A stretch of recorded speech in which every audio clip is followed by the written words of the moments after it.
ಊರೇ ಹೆತ್ತ ಮಗ ನಿಂದು ಎಂಥ ತ್ಯಾಗ,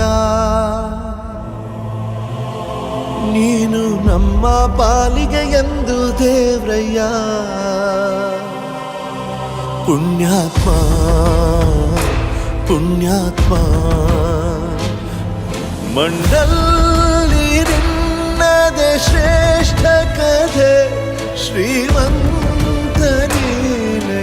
10,000 ಕುಟುಂಬಕ್ಕೆ ನಾನು ಕೂಡ ಕೊಡ್ತೇನೆ, ನಿಮ್ಮ ಜೊತೆ ಕೈ ಜೋಡಿಸ್ತೇನೆ. ಒಟ್ಟಿಗೆ ಸೇರಿ 20,000 ಕುಟುಂಬ ಮಾರಿ ನಾವು ಇನ್ನೊಂದು 5 ವರ್ಷದ 10 ವರ್ಷದ ಮಾರಿ ಈ ಜಿಲ್ಲೆಯಲ್ಲಿ ಯಾರೂ ಕೈ ಚಾಚದಂಗೆ ಇರಬೇಕು. ನಿಂದು ತಾಯಿ ಗುಣ ತೀರೋದಿಲ್ಲ ಋಣ, ನೀನು ನಮ್ಮ ಪಾಲಿಗೆ ಎಂದು ದೇವ್ರಯ್ಯ. ಕಾನೂನೋವ ನುಂಗಿ ಜೀವ ನೀಡೋ ಮಗ, ನಿನ್ನ ಪಡ್ಕೊಂಡಿದ್ದೆ ಪುಣ್ಯ ಕಣಯ್ಯ.